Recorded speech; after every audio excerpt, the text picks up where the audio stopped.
So if you've been anywhere online, I mean, anywhere at all in the last few years, you have almost certainly seen them. Oh, yeah. These little blue squares, the signal relief patch. Millions have seen the ads, and they all promise this incredible pain relief. No drugs, no heat, not even electricity. Right.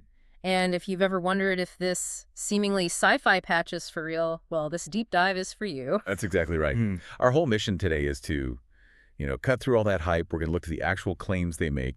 This called nanocapacitor technology. Mm. We'll evaluate the wildly conflicting evidence and really try to figure out if this is the future of pain management or, just a very expensive sticker. Okay, let's unpack that because the core claim is it's really fascinating. They use this biological radio language, They do. saying it doesn't block pain signals, but it actually tunes your body's electrical signals.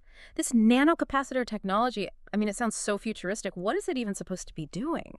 Well, that is the key question, isn't it? And it's why that kind of proprietary language, it often triggers a bit of skepticism. Sure. A nanocapacitor is essentially a tiny little energy storage device. In this context, the company claims their specific setup, what they call signal modulation, interacts with your body's natural electrical flow. Yeah. They'd say, fine-tunes those signals. The problem is, while the idea itself is innovative, they're using these very high-tech terms to describe a mechanism that has very, very few independent, verifiable biological analogs. And that skepticism, it just gets amplified when you look at the user reports. This is where it gets really interesting. Yes. You have this just dramatic split. We're seeing thousands of testimonials, people claiming their chronic back pain just dropped by half In minutes, some of them said. within minutes of putting it on. But then you have this other massive group of users The other side of the coin. who wore the patch for days and felt, quote, absolutely nothing, except maybe annoyance. Annoyance that they paid premium money for something that just peeled off in the shower.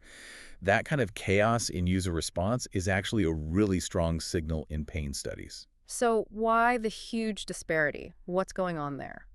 Well, we have to consider the immense power of the placebo effect, especially in pain management. When people expect relief, particularly from something that seems new, high-tech, and costs a lot of money, they often report it. But the problem isn't just the split user base. It's where the data is coming from. Okay. The strongest claims, the most dramatic results, they consistently come from the company's own internal studies or from anecdotal reports. So we're back to that age-old question then. Yeah. Where's the independent verification? I mean, if the internal studies are so promising, why aren't there major double-blind clinical trials for us to look at? Exactly.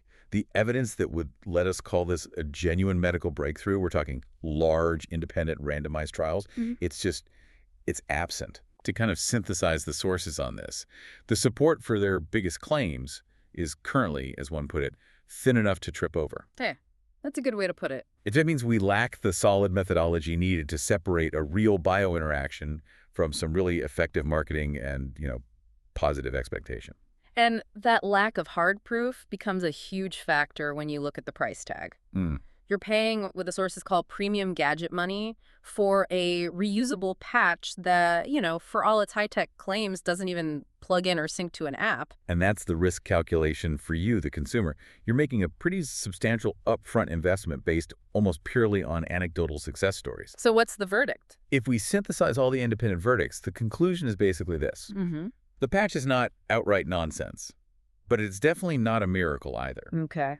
It seems to be best suited for more surface-level pain relief, and only in certain individuals. It really lands as a low-risk experiment with a money-back policy. What stands out to me is how this thing just perfectly occupies that gray area. Somewhere between a promising innovation and what currently acts more like a high-tech sticker. We've gone through the claims, the cost, the data, just to show you exactly why that is. I think the real takeaway here, for you to think about, is just how difficult it is to tell the difference between illegitimate health tech innovation and what some reviewers have called weapons-grade marketing optimism. A great phrase. So keep asking yourself where health technology is putting its focus. Yeah. Is it on internal hype?